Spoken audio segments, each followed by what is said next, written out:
Israel এমন এক রাষ্ট্র যেটাকে আমরা বলতে পারি দারাস রাষ্ট্র, তার কোনো মা নাই বাবা নাই, বুইগুলোর মধ্যে এখানে আসছে তারা বসছে, অপরের জায়গায় তারা আসছে আশ্রয় নেওয়ার জন্য, আশ্রয় দিতে এসে এখন তারা ভাবতেছে আমাদের বাবা, এখন তারা সেখানে মালিক, যে মালিক সে এখন মালিক না, তারা এক মালিক সেজে উল্টো আমাদের মুসলমানদেরকে আক্রমণ করতেছে। সেই হিসাবে আমরা নিরাপদে আছি কিনা বলি আলহামদুলিল্লাহ। হাদিসে আছে, মুসলিম শরীফ হাদিস, আল্লাহ হাবিব বলেছেন আল মুমিনুনা কারাজুলিন ওয়াহিদিন। আল মুমিনুনা আল্লাহ বহু বছর ব্যবহার করেছেন, প্লুরাল ব্যবহার করেছেন, মুমিনুনা মুমিনগণ কারাজুলিন ওয়াহিদিন, পৃথিবীর সমস্ত মুমিন মিলে একটি দেহের মতো। মুমিন বান্দা সে আফ্রিকায় থাক, আমেরিকায় থাক, সেই সূর্যোদয়ের দেশ জাপানে থাক, শীত রাত্রের দেশ সূর্য দেশ সে নরওয়ে থাক, যেখানে থাকবে পৃথিবীতে মুসলমান, সকল মুসলমান সে একটি দেহের মতো, একটি অঙ্গের মতো। ইনিশতাকা আইনু ইনিশতাকা কুল্লু। যদি মুমিন বান্দা চোখ কোনো কারণে ব্যথিত হয়, ব্যথাপ্রাপ্ত হয়, তাহলে সেই ব্যথা দেখবে সমস্ত শরীরে ছড়িয়ে যায়, যায় কিনা? সমস্ত শরীর সে ব্যথা অনুভব করে।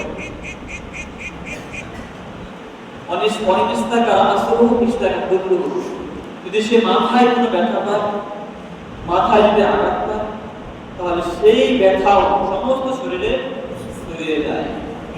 এরকম হাদিসে বাক্য হলো এটা, যেহেতু পৃথিবীর সমস্ত মুমিন আমরা একটি দেহের মতো, একটি ব্যক্তির মতো, পৃথিবীর যেখানেই হোক যদি মুসলমান আঘাতপ্রাপ্ত হয়, যদি মুসলমান কষ্টে থাকে, তার কষ্টে কষ্ট পাওয়া আমার দায়িত্ব হয়ে যায়, তার ব্যথায় ব্যথিত হওয়া এটা আমাদের দায়িত্ব, ওয়াজিব হয়ে যায়। এটাই আমার জীবনের দাবি, এটা আমাদের জীবনের চাওয়া। এখন দেখেন এই বর্তমান বিশ্বে আমরা দেখতেছি দারাস রাষ্ট্র ইসরায়েল আমাদের ফিলিস্তিনি মানুষদেরকে কতভাবে আঘাত করতেছে, এমনও বোমা মারাইতেছে, বোমার আঘাতে লাশগুলো উপরে উঠতেছে পাখির মতো।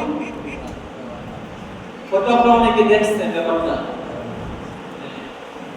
এমন অস্ত্র তারা সেখানে চালাচ্ছে, সেই অস্ত্রের আঘাতে বাড়িঘর উঠতেছে, মানুষের লাশটা বন্ধ ফেটে পড়ে যাচ্ছে, হাত পা আলাদা হয়ে যাচ্ছে। কিরকম মনে করে কষ্ট লাগে, কি পরিমাণ কষ্ট। আমরা কষ্ট পাইতেছি, তাদের কষ্টে পাইতেছি, কষ্টে তাদের কষ্টে আমাদের কষ্ট পাইতে হবে। যদি আমরা কষ্ট না পাই তাহলে কিন্তু আমরা পরিপূর্ণ ঈমানদার না, আমাদের ঈমান পরিপূর্ণ এটা বুঝতে হবে। যদি আমরা কষ্ট পাই তাহলে আমরা পরিপূর্ণ ঈমানদার। হাজিরিন, এটা মানে খেয়াল রাখতে হবে। চোখের সামনে দেখতেছি আমরা, টিভিতে বসে খবরে দেখতেছি, আমরা মোবাইলে দেখতেছি যে আমাদের মা বোনদেরকে তারা কত কষ্ট দিতেছে। ছোট বাচ্চা কোনো অপরাধ নাই, বর্তমানে তারা এগুলি করতেছে।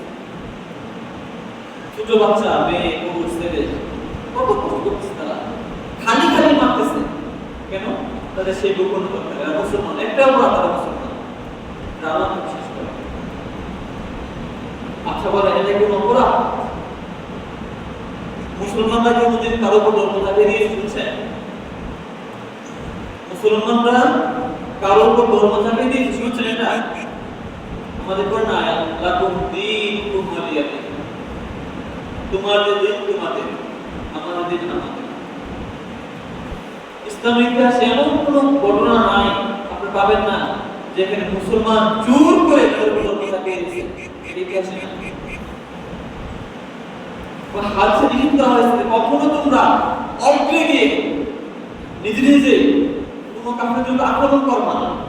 হাদিসে নিষিদ্ধ করা হয়েছে যদি তারা আক্রমণ করে তখন তুমি তাদেরকে ফেরাও, তখন তোকে বাস্তব তুমি আক্রমণ করো, কিন্তু আগেই আক্রমণ করা হবে নিষিদ্ধ করা হয়েছে হাদিসে। কোনো মুসলমান এটা করে না, কিন্তু আপনি করতেছেন জোর করে আমাদের মানব দেশকে আহ্বান করেছে। কত সুন্দর দেশ ছিল আমাদের ইরাক, কত সাধারণ মানুষ ছিল, সেই দেশটা একদম ধ্বংস করে দিচ্ছে আমেরিকা। সেখানে তেল নেওয়ার জন্য, গ্যাস নেওয়ার জন্য, খনিজ সম্পদ নেওয়ার জন্য দেশটাকে একদম শেষ করে দিচ্ছে আমেরিকা। আল কুফরু মিল্লাতুন ওয়াহিদা, সমস্ত কুফর, সমস্ত কাফের তারা এক। আপনি চীন বলবেন, জাপান বলবেন, আমেরিকা বলবেন, ইসরায়েল বলবেন, সব তারা এক। কিন্তু আমরা মুসলমান এক করতে পারতেছি না। এক না হওয়ার পিছনে একটা কারণ হচ্ছে ওরা মুসলমানদেরকে এক করতে দেয় না, জামায়াতরা পাকায় রাখে। বুঝতে পারছেন? জামায়াতরা পাকায় দেয়। তাদেরকে রুল হলো ডিভাইড এন্ড রুল। কাফেরদের একটা নিয়ম হচ্ছে ডিভাইড এন্ড রুল, মুসলমানদেরকে বিভক্ত করো, শাসন করো। যখন আমরা আমাদের চার ভাই বিভক্ত হয়ে যাবো, তখন আমরা কি করবো? বাক্য হয়ে নিজেরা মামলা করবো। শান্তি চাই কি করতে হবে? অপরকে ডেকে আনতে হবে, আসতে হবে, আমাদেরকে বিচার করে দিয়ে যান, আমাদের মধ্যে মিশ করে দিয়ে যান, অপরকে ডেকে আনতে হবে। তারা সেই কাজটাই করতেছে। তারা কি করে? মুসলমানদের মাঝে তারা বেশ ঢুকাই দেয়, তারা লোক তৈরি করে কি করে তাদের ঝামেলা সৃষ্টি করে দেয়। তখন মুসলমানরা নিজেদের তারা গুদাগন্দি করে, মারামারি করে, এই সুযোগে তারা শাসন হিসাবে শাসন করে, বিচার করে। কষ্টে কিন্তু তারাই কে হচ্ছে কাফের, এই যে ইহুদি খ্রিস্টান, সব হচ্ছে। কিন্তু আমরা মুসলমানের ভিতরে বুঝি না, আমরা তাদের পাঠানো তাদের পাশ করে আমরা কাবার দিচ্ছি। এই দেখেন সৌদি আরব, আল্লাহ কি দেয় সৌদি আরবে? আমরা হজ করতে যাই, উমরা করতে যাই, পৃথিবীতে এমন কোন দিন নাই যে মুসলমান সেখানে আমরা উমরা করতে যাই না, তাওয়াফ করতে যাই না। প্রত্যেক ঘন্টায় ঘন্টায় সৌদি লোক ঢুকছে, তারা তাওয়াফ করে ঢুকতেছে, উমরা করতে ঢুকতেছে, হজ করতে ঢুকতেছে। এটা বিশাল টাকা অর্জন করছে এখান থেকে। আবার আল্লাহ পাক করছেন তাদেরকে এমন খনিজ সম্পদ দিয়েছে, প্রচুর খনিজ সম্পদ, সেগুলো বিক্রি করে টাকা ইনকাম করতেছে। তারা কি করে টাকা দিয়ে করে নাচ করতে করে, গান করে, গানের কনসার্টের আয়োজন করে। আমাদের মুসলমানদের টাকা দেয়া, আল্লাহ পাক আমাদের সম্পত্তি ছিল, মুসলমানদের সম্পত্তি এটা, এই সম্পত্তি তারা গানের ব্যবস্থা করে, ইসলামিক কনসার্টের ব্যবস্থা করে, গানের ব্যবস্থা করে। তাদেরকে আনে কিনে সেই আমিরা থেকে নায়িকে নিয়ে আসে, গায়িকে নিয়ে আসে, এই সব দামে এটা কি করেছে ওই জোর কাফেররা, তারা এগুলো করেছে। বুঝতে পারছেন? এগুলো তারা করায়। আজকে যে এত কষ্ট করতেছে আমাদের মা বোনরা ফিলিস্তিনে, শুনছেন কোন মুসলমান কথা বলতে? সৌদির কোন বাদশাহ কথা বলতে শুনছেন? এই ক্রাউন প্রিন্স সালমান কোন কথা বলছে? তারা আত্মবুদ্ধি করতেছে, বড় বড় খাসি, বড় বড় উট তারা সিদ্ধ করতেছে, খাইতেছে, হারাম করতেছে, কোনো কথা বলতেছে না, তাদের মুখে তারা লাগাই দিচ্ছে তারা। কিন্তু কি ছিল আমাদের দরকার ছিল কি? সে ডাক্তার করতে আসে সমস্ত পৃথিবীর মুসলমান, আমরা একটা দল গঠন করি, তাদের বিরুদ্ধে আমরা লাগি, কেন তারা আমরা আক্রমণ করবে না, তারা করতেছে না। বরং তাদের একটা ভিডিও দেখলাম মোবাইলে, যে কাবা শরীফ চত্বরে, কাবার যে কালো গোটাটা দেখতে পায়, সেখানে এক মহিলা সে ফিলিস্তিনের একটি পতাকা বাড়ি করছে, বাইরে রেখে দেখাইছে। সেখানে সৌদি পুলিশগুলো করছে কি, সৌদি গোলাম পুলিশগুলো সে পতাকা নিয়ে গেছে। তাদের ভালো লাগে না, কেন ভালো লাগে না? সৌদি যেখানে ফিলিস্তিনের পতাকা দেখা, দাদারা মন খারাপ করবে, ইসরায়েল মন খারাপ করবে, আমেরিকা মন খারাপ করবে, যুক্তরাজ্য মন খারাপ করবে। এই সমাজ সৌদি আরব, আপনারা সৌদি আরবে যে ইসলাম দেখতেছেন এখন, এই ইসলাম কিন্তু 200 বছর আগে ইসলাম না।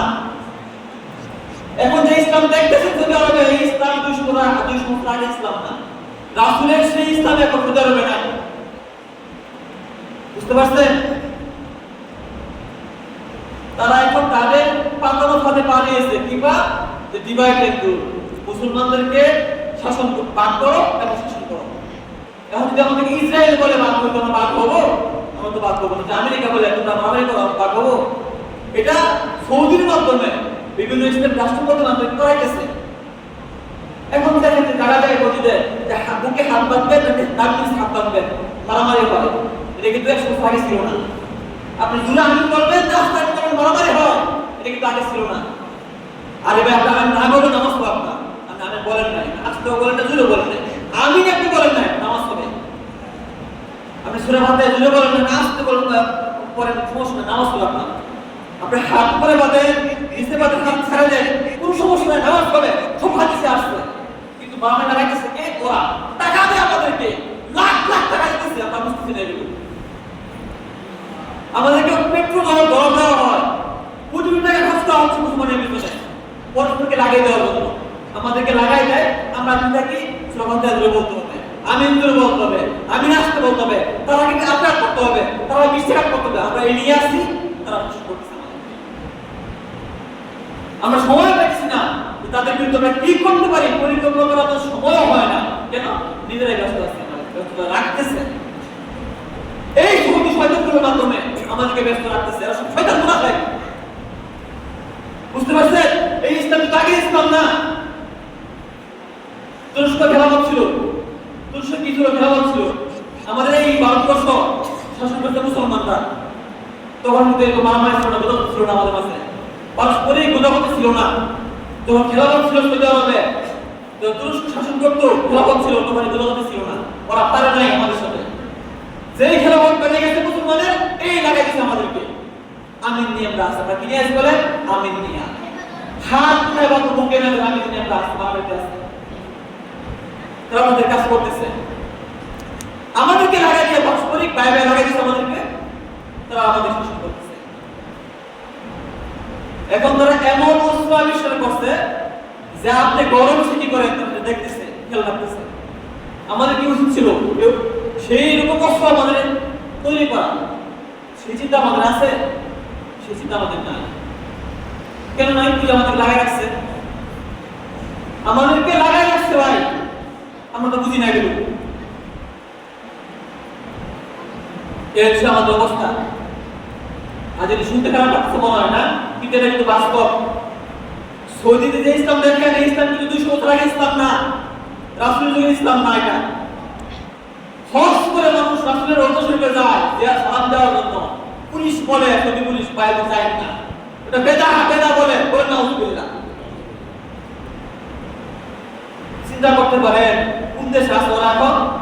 এইটা যে ইসলামের পথ, তাদের ইসলাম সব মুখে, এখন মুখে ইসলাম, তাদের অন্তরে কোনো ইসলাম নাই। সৌদি আরবে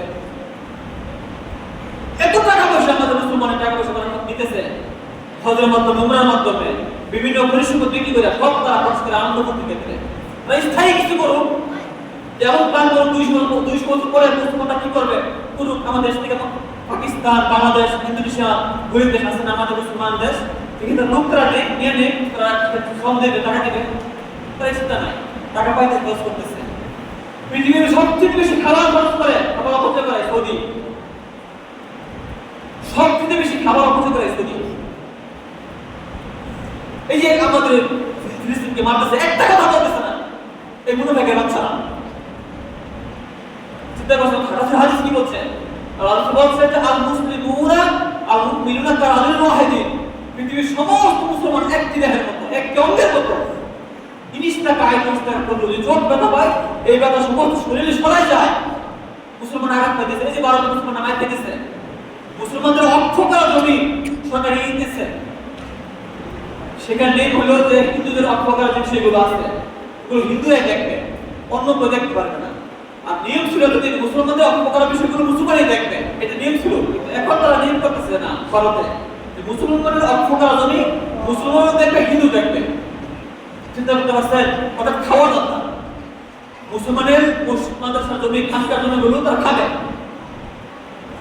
বিজেপি এই চিন্তা ভাবনা করতেছে। কিছু বলছে সৌদি, শুনছেন? সৌদি কিছু বলছে, কাতার কিছু বলছে, তুরস্ক কিছু বলছে, কিছুই বলে না। এই যে মুনাফিক, সব মুনাফিক দেখছে মুনাফিক। এরা মুসলমানের নামাজ পড়ে আছে, এই মতো নামাজ পড়তেছে, নামাজ পড়ে না। এরা আছে নারী বাজিতে ভক্ত। এই সমাজ সৌদি আরব, আমরা কি বলতেছি? জুড়ে আমি বলবো না, আসতে বলবো, সুরা ফাতিহা পড়বো কি পড়বো না, তারা বিপদে কাজ, তারপরে ঈদের নামাজ তাকে কি 12-6 টাকা এই ব্যস্ত আছে, তারা কিন্তু কাছে করতেছে, চিন্তা করছে। আজকে ভাষা কি হাদিস কথা হয়েছে, হাবিব বলতেছেন আল মুসলিমু আকুল মুসলিম, এক মুসলমান আরেক মুসলমানের ভাই। দেখেন হাদিসে বাক্য শুনেন, আল্লাহ নিজে বলতেছেন মুখে বাক্য দিয়ে, পবিত্র জবান দিয়ে, আল মুসলিমু আকুল মুসলিম, এক মুসলমান আরেক মুসলমানের ভাই। কি বলছেন বলেন? ভাই বলছেন। কি বলছেন? ভাই।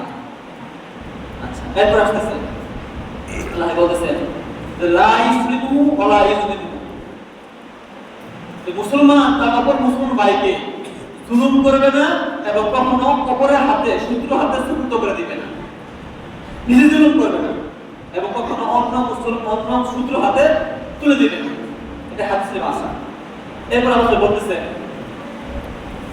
ওয়া ইন কানা ফি হাজাতিন আখিহি, যদি কোনো মুসলমান তার কোনো মুসলমান ভাইয়ের কোনো একটি সমস্যা দূর করে দেয়, একটা প্রয়োজন মিটিয়ে দেয়, কান আল্লাহু ফি হাজাতিহি, আল্লাহ পাক যে ব্যক্তি হাজত পূরণ করে দিল সেই ব্যক্তি হাজত আল্লাহ পাক পূরণ করে দিবেন।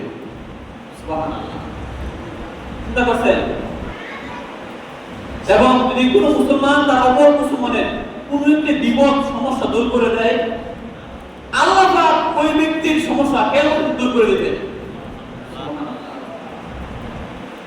এখন আমাদের মুসলমান বিপদে পড়ছে, কই আমরা দাঁড়া যেতেছি না, আমরা সবাই কোন সময় কোনো ক্ষমতা নাই, কিন্তু রাষ্ট্রীয় ক্ষমতা আছে মুসলমানদের, আর কি নাই বলে আমাকে কি দেয় নাই, সব কিছু আমাকে দেবে। আরব দেশে আল্লাহ সব দিচ্ছে, কিন্তু টাকা পয়সা খরচ করতেছে খারাপ কাজে। ওদের কোনো 200 বছর পরিকল্পনা নাই, 300 বছর পরিকল্পনা নাই, টাকা পাইতেছে, খাইতেছে, খরচ করতেছে। আর আমাদের কি মানুষের একটা কথাও বলে না মুসলমানরা, আরব কান্ট্রি মুসলমানরা, এরা এত মুনাফিক। রাসূলের হাদিসে আছে যে কিয়ামতের আগে ইমাম মাহদী আসার আগে সে মক্কা মদিনা মুনাফিকে বলে দিবে, তাই লিখছে এখন হাদিসে আছে মুনাফিকে বলে দেবে, এখন ছেড়ে দিচ্ছে। এখন দেখেন হাদিসে কেমন বলা হয়েছে। আমরা কি জানি যে নমরুদ সে ছিল ইব্রাহিম আলাইহিস সালামের শত্রু, ছিল না? ইব্রাহিম নবীকে সে শাস্তি দেওয়ার জন্য, আগুনে পোড়ার জন্য সে বিশাল বড় কুণ্ডলী করছে, আগুনের কুণ্ডলী করার পরে সেই আগুন জ্বালায়া সেই কুণ্ডলীর ভিতরে ফেলাইছে ইব্রাহিম নবীকে, ফেলাইছে না? ফেলানোর পরে এক চড়ুই পাখি, কিতাবে লেখা আছে যে এক চড়ুই পাখি সেটা সামান্য ঠুট দিয়া পানি নিয়ে যেতেছে সে আগুন নিভাবে। অন্য পাখিরা বলতেছে কিরে তো সামান্য ঠুটের মাঝে আগুন কি নিভবে, বিশাল বড় আগুন। তখন সেই চড়ুই পাখি বলতেছে যে এত বিশাল বড় আগুন আমার ঠুটের মাঝে নিভবে না, আমিও জানি এটা। তো আল্লাহ তখন আমাকে জিজ্ঞাসা করবে, হে চড়ুই পাখি, আমার বন্ধুকে আগুনে ফেলানো হয়েছিল, তুই তো সাধ্য অনুযায়ী কি করছিলি?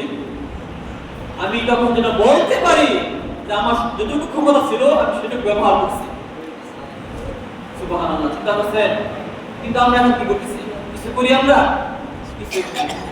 আরে ভাই আমরা তো দোয়া করি না। আপনি সৌদি যান, এই মুনাফিকরা বলবে দোয়া করা বেদাত। হজ করার পরে মানুষকে বলে যায় মদিনা যায় না, মদিনা যাওয়া বেদাত। চিন্তা করছেন, দোয়া করতে পারবো, দোয়া করতে বেদাত। আপনি যাইবেন কই? ইসলাম মুসলমান আছে এরা, এরা হচ্ছে আমাদের বন্ধু বেশি শত্রু, বুঝছেন? এরা ইসরায়েলের নিয়ম বাস্তবায়ন করতেছে, এরা ওদের যে কাঠামো দেওয়া আছে 200 বছর কাঠামো, এগুলো বাস্তবায়ন করতেছে এরা। আমেরিকার নকশা বাস্তবায়ন করতেছে, দোয়াও করে না। দেখেন দোয়া কিরকম জিনিস, হাদিসে আসছে, হাদিসে আসছে দেখবেন পবিত্র কোরআনে অসংখ্য জায়গায় আছে ফেরাউন ফেরাউন ফেরাউন, এত অধিক নাম ফেরাউনের, এরকম কিন্তু 18 নাম নাই। দেখবেন ফেরাউনের সময় ছিল নবী মূসা এবং হারুন, তারা কিন্তু ভাই ছিল। রাব্বি মূসা, হারুনের নাম রাব্বি মূসা ও হারুন। যে মূসা আলাইহিস দোয়া করতেছে, আল্লাহ আপনি ফেরাউনকে ধ্বংস করে দিন, কারণ ফেরাউন এমন এক ব্যক্তি, সে বলছে আনা আরাকুম আলা, আমি সবচেয়ে বড় রব, আমি সবচেয়ে বড় রব। সে এমন জালেম ছিল, যখন জানতে পারছে যে মূসা আসবে, একটা বাচ্চা জন্মগ্রহণ করবে, সে ওই সময় সমস্ত শিশু বাচ্চাকে, পুরুষ বাচ্চাকে সে মারা ফেলেছে। চিন্তা করছেন সেই কাজগুলো কিন্তু ইসরায়েলি করতেছে আর জানে যে ইমাম মাহদী আসবে সেই শিশু বাচ্চা যারা আছে পুরুষ শিশু বাচ্চা ছেলে সব মারে ফেলতেছে পুরো বাচ্চা রাখে না ইসরায়েলে সেই ফেরাউনের যে কাজ এই ইসরায়েলের একই কাজ পুরো পার্থক্য নাই খালি এদের কাজ ভিন্ন মানে সিস্টেম ভিন্ন কিন্তু কাজ এক তো বলতেছিলাম যে মুসা আলাইহিস সালাম আপনি ফেরাউনকে ধ্বংস করে দিন তখন হারুন আলাইহিস সালাম বলেছে আমিন আমিন দুইজন নবী দোয়া করতেছে একজন বলতেছে ধ্বংস করে আর বলতেছে আমিন এই দোয়া বাবা কবুল করে 40 বছর পরে কয় বছর পরে বলেন 40 বছর পরে আর এখন দোয়া করতে পারি আমাদের বলে বেদাত বেদাত চিন্তা করছে আমাদের কোথায় নিয়ে আসছে এই স্বপ্ন থেকে তো গাছ কোদারও দেখে দেয় আমরা আজকে আমিন করে বলবো নাস্ত করবো আমরা আজকে কি এখন যে আপন জায়গায় পাবো আমি উপরে নিচ্ছে সূরা ফাতিহা দুই করে নাস্ত করে নিয়ে আমরা আসি কিন্তু এটা বাস্তব করতে তাদের কাজটা বাস্তব করতেছে উচিত ছিল কি ওরা যত তৈরি করতেছে আমরা এটা তৈরি করবো এটা উচিত ছিল কিন্তু আমাদের দায়িত্ব এটা আমাদের এটা কিন্তু জিহাদের একটা অংশ হাদিসে আসছে তিন ব্যক্তি যারা যুদ্ধের মধ্যে আটক ছিল তিন নিক্ষেপ করে না যুদ্ধের মধ্যে যারা তিন নিক্ষেপ করবে এই তিন জিনিসের জড়িত তিন প্রকারের ব্যক্তি বেহেশতে যাবে বলে সুবহানাল্লাহ কয় প্রকারের ব্যক্তি বলেন তিন প্রকারের ব্যক্তি হাদিসে শুনেন যে ব্যক্তি যুদ্ধের মধ্যে তিন নিক্ষেপ করে সে বেহেশতে যাবে মুসলমানের পক্ষইয়া দ্বিতীয়ত যে ব্যক্তি তীর বানায় এই নিয়তে যেটা মুসলমান ব্যবহার করবে জিতবে সে বেহেশতে যাবে তৃতীয় নাম্বার হচ্ছে ওই ব্যক্তি বেঁচে যাবে যে ব্যক্তি আগায় যাবে লাগা আপনার যুদ্ধ করে সে বেঁচে যাবে এখন আজকে এই সমস্ত অস্ত্র দিয়ে আমাদের যুদ্ধ করা হইতেছে গায়ে দেওয়া হইতেছে উচিত ছিল ওই সমস্ত প্রযুক্তি আমাদের বানানো দেখেন আমরা কোন জমানায় আছি যদি আমরা এই সমস্ত পোস্ট করি ফেসবুকে ইউটিউবে আমাদের ফেসবুকে রেজিস্ট্রেশন দেয়া যায় আমরা পরে পোস্ট করতে পারি না কারণ তাদের প্রযুক্তি আমাদের উচিত ছিল এরকম প্রযুক্তি আমাদের আবিষ্কার করা আমরা করবো কোথায় আমাদেরকে লাগাই দিতে পারবো যদি করতেছি সূরা ফাতিহা নিয়ে আমিন নিয়ে দোয়া নিয়ে তারা যদি কাজ করতেছে ওই যে ডিভাইড এন্ড রুল বাক্য শাসন তারা একটা জানে যে মুসলমানদেরকে মুসলমান ঠিক করতে হবে তাদের তারা লাগাই রাখতে তারা বাঙালি কথা বুঝাতে করবে তারা এখানে কি লাগবে আমিন নিয়ে জুড়ে নিয়ে সূরা ফাতিহা নিয়ে হাত দুইবার তো এই নিয়ে থাকবে আমরা দেখে কাজ করে যাবো বুঝতে পারছেন এই যে ওদের পরিকল্পনা আছে এটা আমরা করে বুঝি না আমরা বলি কি ওই নিয়ে থাকি আমরা সূরা ফাতিহা দুই উপর মাস্ত করি আমি দুই উপর মাস্ত করি আমি না বললাম নামাজ পড়ে না বলে নামাজ পড়ে আমি আসতে পারি দুই নামাজ পড়ার সমস্যা থাকে না এগুলো আমরা লাগাই রাখছি কথা বারবার করে বলতেছি সমাজে হইতেছে কিন্তু আমার সমাজে ভাই বলছে আমাদের কেন হাজিরিন বলতেছিলাম যে এখন আমার উচিত ছিল অন্য প্রযুক্তি তৈরি করা কিন্তু সেগুলোর দিকে আমরা নাই আমরা সেটা রাখি না একসময় মুসলমান কিন্তু ছিল সমস্ত ক্ষেত্রে মুসলমান আগাই ছিল সমস্ত সব প্রযুক্তির ক্ষেত্রে বিজ্ঞান বলেন আপনার গণিত বলেন সকল শাস্ত্রে মুসলমান ছিল আগাইয়া কিন্তু এখন মুসলমান পিছায় কেন আমাদেরকে পিছনে রাখা হয়েছে আমরা বুঝতেছি না হাজিরিন হাদিস বলি জিহাদের হাদিস শুনেন জিহাদ সময় থেকে বেশি দেব আমি এই কথা আলোচনা করবো না তো জিহাদ কি জিনিস দেখেন এটা সবসময় থাকবে আমাদের মনে সবসময় লালন করবেন যে আপনি জিহাদ করতে পারি আমি আল্লাহ সই দিতে পারি যদি আজকে জিহাদে ডাক আসে আমাদের দেশে বা কোথাও আমি শরীর কবেকে বিনা বাক্যে সব বই স্বার্থহীন এক শরীর পেতাম ইনশাআল্লাহ জীবন দিয়ে দেবেন খেয়াল করবেন মুস্তাদরাকে হাকিমের দ্বিতীয় কোন একটি ঘটনা হয়েছে যে এক হাবশি কালো ব্যক্তি হাবশি মানে কালো আল্লাহ রাসূলের দরবারে আসে তখন সে মুসলমান হয় না এসে বলতেছে রাসূলুল্লাহ আমি তো হাবশি কালো আমার সাথে তো তাকায় না চেহারা কুৎসিত আমার শরীর থেকে এমন জানি গন্ধ আসে রাসূলুল্লাহ যদি আমি মুসলমান হই মুসলমান হওয়ার পর যদি আমি জিহাদের ময়দানে শহীদ হয়ে যাই তাহলে আমি তো বেহেশতে যাব কি বলো তুমি অবশ্যই বেহেশতে যাবা সুবহানাল্লাহ তখন এই ব্যক্তি কালেমা পড়ে মুসলমান হয়ে গেছে মুসলমান হওয়ার পরে এক জিহাদে ঢাকা এসে বসে এখন এই ব্যক্তি বেহেশতে যাবে হাসি কালো ব্যক্তি এখন বলতেছে রাসূলুল্লাহ আমি তো এক ব্যক্তির উট চড়াইতাম এবং তার উপর আমার আন্ডারে আছে আমি উটগুলো কি করবো আমি চাচ্ছি জিহাদে যাবো আল্লাহ ভাই বলছে তুমি উটগুলো মদিনার মধ্যে দিয়া তারা যাও আল্লাহর ইচ্ছে করে চলে যাও মদিনা মালিকের কাছে সুবহানাল্লাহ। সে ব্যক্তি তাই করছে। এরপরে এই ব্যক্তি জিহাদে চলে গেছে। জিহাদে যাওয়ার পরে যুদ্ধ শেষ। যুদ্ধ শেষ হওয়ার পরে এখন এই ব্যক্তিকে দেখতে পাচ্ছ না। আল্লাহ তাআলা বলেছে, তোমরা দেখো তো সেই হাবশী তোমাদের ভাইটা কোথায় আছে। সাহাবায়েরা বুঝতে পারছে, খুঁজতে গিয়ে দেখে যে এই ব্যক্তি পাহাড়ের উপর থেকে পড়ে আছে, শহীদ হয়ে গেছে। সুবহানাল্লাহ।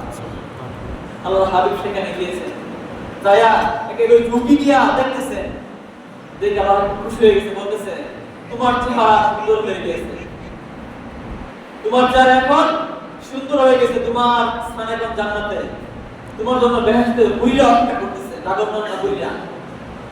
এরকম বল, তোমার ভাগ্যটা প্রসন্ন হয়ে গেছে। আল্লাহ দেখতেছিলেন, এমন সময় হঠাৎ ভাবে আবার চেহারা ফিরে নিলেন, মুখটা কাটতে ফিরে নিলেন। তখন সাহাবারা কষ্ট করছে, রাসূলুল্লাহ আপনি দেখছিলেন ওই ব্যক্তিকে, হাবশী ব্যক্তিকে, হঠাৎ করে চেহারা ফিরে নিলেন, কারণটা কি? তখন বলতেছেন যে আমার কাছে আল্লাহ আমাকে স্পষ্ট করে দিয়েছেন জান্নাত থেকে বুড়িরা আসছে তাকে আমন্ত্রণ দেওয়ার জন্য। এমনকি আমি দেখতে পেলাম যে বুড়দের পায়ের যে পাতাগুলো কষ্ট পায়ে গেছে, সেখান থেকে দূর চমকাচ্ছে। সুবহানাল্লাহ। এটা করতেন। এই জন্য সবসময় মনে রাখবেন যে আমি জিহাদ যদি হইতে পারি, আল্লাহর সাথে জিহাদ হয়ে যাবে। মৃত্যুর পরে কোনো ব্যক্তি দুনিয়াতে আসতে চাইবে না। মৃত্যুর কষ্টের কারণে, মৃত্যুর এত কষ্ট, এটা কোনো শেষ নাই। কিন্তু একমাত্র যারা জিহাদের মধ্যে শহীদ হয়ে গেছে, তারা আবার ফেরত দেখতে পাবে। কেন?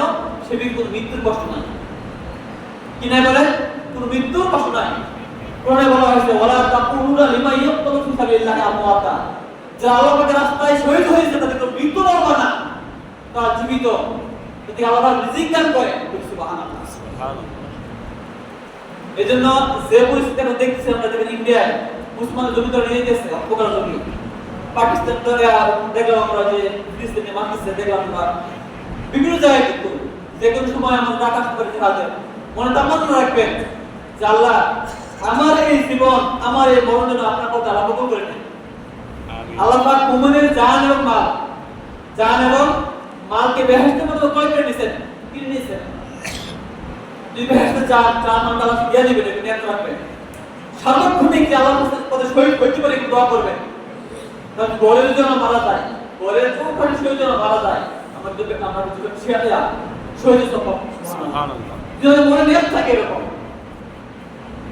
আল্লাহ পাক আমাদের কবুল করুন, সবাই বলে আমিন। আমিন। হাজিরিন, শেষ কথা বলবো আমরা এখন কথা হচ্ছে যে আমাদের বাইরে থেকে যে মারতেছে ফিলিস্তিনে, আমরা কিন্তু কি করতে পারি? এখন আমরা তো পারবো না, ঠিক আছে, এটাকে মারতে পারবো, আমাদের কোনো অস্ত্রও নাই। এটা দুইটা কাজ আমরা করতে পারি। আমরা বেশি বেশি তাদের জন্য দান করবো, তাদের জন্য দান পাঠাবো এবং দোয়া করবো। আরেকটা সবচেয়ে বড় কাজটা হচ্ছে ওদের যে পণ্যগুলো আছে, ওরা কিন্তু বিশ্ব ওদের মার্কেট, পৃথিবীর মার্কেট দখলে। তো যত ভালো ব্র্যান্ডের জিনিস সব কিন্তু ওদের। যখন আপনি বাজার জিনিস ক্রয় করবেন দোকানে, জিজ্ঞাসা করবেন আমি যেটা কিনতেছি, শ্যাম্পু কিনতেছি মনে করেন, যে শ্যাম্পুটা কি ইসরায়েলের, আমেরিকা থেকে আমি কিনবো না, ওটা আমি কিনবেন না। আপনি মনে করেন কিনতেছেন সাবান, জিজ্ঞাসা করবেন এই সাবানটা কি ইসরায়েলের, আমেরিকা থেকে, এটা কিনবেন না। এরকম প্রত্যেকটা জিনিস কিনার আগে জিজ্ঞাসা করবেন যে এটা কি ইসরায়েলের কিনা, এটা কি আমেরিকা কিনা, এটা কিনবেন না আপনি। বুঝতে পারছেন? এটা কি জিহাদের একটা অংশ, এটা কি একটা জিহাদের অংশ। যদি আপনার ঈমান থাকে, এটা কিন্তু অবশ্যই আপনার করা উচিত, আমরা করা উচিত। এটা কি ঈমানের দাবি আমাদের, বুঝতে পারছেন? আপনারা চেষ্টা করবেন, যারা আমরা এখানে আসছি, আমরা দোকানে বলে দিব আমরা যে ভাই ইসরায়েলে মালামাল আপনারা বিক্রি করবেন না। অনেকে দুর্বল মানে মানুষ বিক্রি করবে, তো আপনি কে এসে জিজ্ঞাসা করবেন ভাই এটা ইসরায়েলের কিনা? পারবেন ইনশাআল্লাহ। আমরা আপনি বাচ্চাকে দুধ খাওয়াই দিচ্ছেন মনে করেন, যদি কোনটা কিনতেছেন, বাবাকে কিনতেছেন, জিজ্ঞাসা করবেন এটা কি ইসরায়েলের কিনা, এটা আপনি কিনবেন না। এরকম প্রত্যেকটা পণ্য দুধের আছে, বিকল্প আপনি কি দেশি কিনবেন, বদলের আপনি কিনলেন।